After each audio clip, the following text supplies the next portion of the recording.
Alhamdulillahi Rabbil Alameen. As-salatu was-salamu ala khatamin nabiyyin wa ala alihi wa sahbihi ajma'in amma ba'd. A'udhu billahi minash shaitanir rajim. Bismillahir rahmanir rahim. Qala Allah ta'ala fi Surah Al-Fatiha. Alhamdulillahi Rabbil Alameen. Ar-Rahmanir Rahim. Maliki yawmiddin. Iyyaka na'budu wa iyyaka nasta'in. Sadaqallahul azim.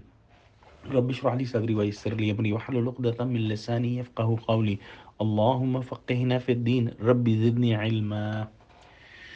Today on first Ramzan, with the name of Allah, we have started a great journey of understanding the book of Allah. We will do the translation and a brief explanation of Quran. Let's pray that Allah help us in achieving this goal. We will start with the initial ayahs of Surah Fatiha. We should understand the meaning of word of Fatiha, which is opening or as a key or initial. So we can say that Surah Fatiha is a key to open the knowledge of Quran.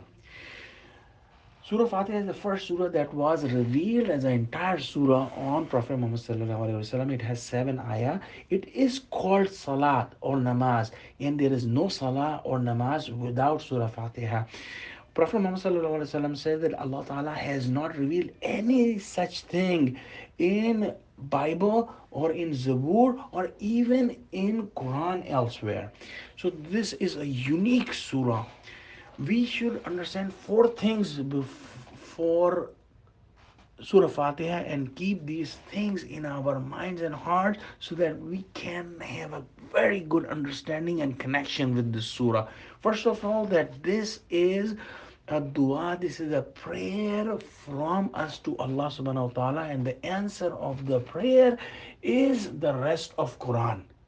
Very beautiful thing to remember. Number two, that this is divided, this Surah Fatiha is divided between Allah subhanahu wa ta'ala and His slave and us. As Allah subhanahu wa ta'ala says in a hadith Qudsi recorded in Muslim, Allah says, I have divided prayer between myself and my servant into 2 halves. My servant shall have what he is asked for. When the servant says, Alhamdulillahi Rabbil Alameen, Allah subhanahu wa ta'ala says, my servant has praised me. When he says, Ar-Rahman Ar-Rahim, Allah says, my servant has extolled me. And when he says, Maliki Yawmiddin, Allah says, my servant has glorified me. And when he says, Iyaka na'budu wa iyaka nasta'in, Allah says, this is between me and my servant shall have what he is asked for. And when he says, إِذِنَ الصِّرَاطَ الْمُسْتَقِيمِ صِرَاطَ الَّذِينَ أَنْعَمْتَ عَلَيْهِمْ غَيْرِ الْمَغْضُوبِ عَلَيْهِمْ وَلَا الضَّالِّينَ آمين. Allah subhanahu wa ta'ala says, this is for my servant and my servant shall have what he's asked for.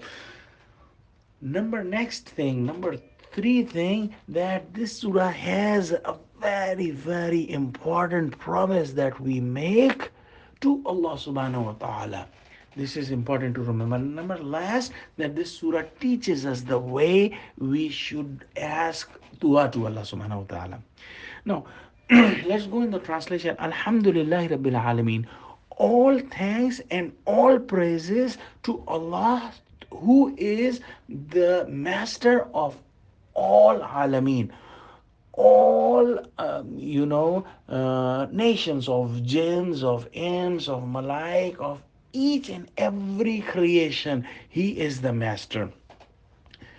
Alhamd sometimes is translated as only praise, but no, Hamd has both praise and thanks. We can praise a flower, but we cannot say thanks to a flower. Similarly, Hamd means praise and thanks. Alhamd, the total praise and total thanks to Allah.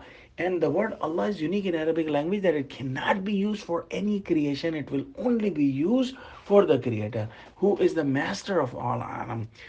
Alhamdulillah Rabbil Alameen. Ar-Rahman Ar-Rahim. These two names, inshallah, we will discuss tomorrow, has the meaning of mercy. And the mercy in 2 different forms. Inshallah, we will do it tomorrow.